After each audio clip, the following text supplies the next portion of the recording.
আমার মতো নিশ্চয় আপনাদেরও শুধু মাছের ঝোল খেতে আর ভালো লাগে না, তাই তো? তাই আজ মাছের রেসিপিতে ঝোল থাকবে না, কিন্তু দুই ধরনের মাছের রেসিপি থাকবে। চলুন তাহলে শুরু করি। আজ প্যানে একটু বেশি পরিমাণ তেল দেবেন। প্যানে তেল গরম হলে 7-8টা শুকনো লঙ্কা ভেজে তুলে রাখুন।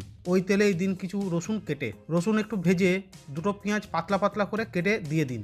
ভাজতে থাকুন পেঁয়াজের রং না পাল্টানো অবধি। দেখবেন যখন পেঁয়াজের রং এরকম গোল্ডেন কালারের হয়ে এসেছে, তখন দিয়ে দিন নুন হলুদ মাখানো চিংড়ি মাছগুলো। আগুনের আঁচ কমিয়ে ভাজতে থাকুন। দেখবেন আস্তে আস্তে চিংড়ি থেকে জল বেরিয়ে এসেছে। চিংড়ির জল একটু শুকিয়ে আগুন বন্ধ করে দিন। চিংড়ি ঠান্ডা হলে একটা মিক্সি বাউলে ঢেলে নিন, কিন্তু পেস্ট করার আগে মাস্ক লাগিয়ে নেবেন, নইলে এই চিংড়ির ভর্তা আর ভাতের থালা অবধি যাবে না। পেস্ট একদম মিহি করবেন না, এক সেট ওপরে রাখবেন। এবার একটা থালায় শুকনো লঙ্কা, তার সাথে একটু বিট নুন নিয়ে ভালো মতো মেখে নিন। দিয়ে দিন এবার পেস্ট করে রাখা চিংড়ি। ভালো মতো মেখে নিন সব কিছুকে। শেষে দিয়ে দিন একটু ফ্রেশ ধনেপাতা।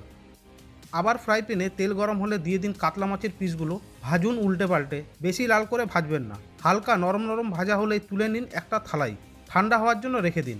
মাছের থেকে কাটা আলাদা করুন। সব কাটা আলাদা করা হলে একই থালায় ভাজা শুকনো লঙ্কা, সাথে একটু বিট নুন এবং ভাজা পেঁয়াজ ও রসুন নিয়ে চটকে মাখুন।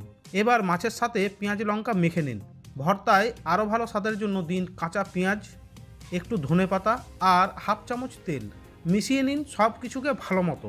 ব্যাস, কাজ শেষ। এবার পেট পুজো। তবে দুপুরবেলা এরকম ভর্তা থাকলে ভাত কম পড়ে যাবে কিন্তু। আজ আসি, কাল আবার কথা হবে। তবে যাওয়ার আগে ভিডিওতে একটা লাইক দিয়ে যাবেন।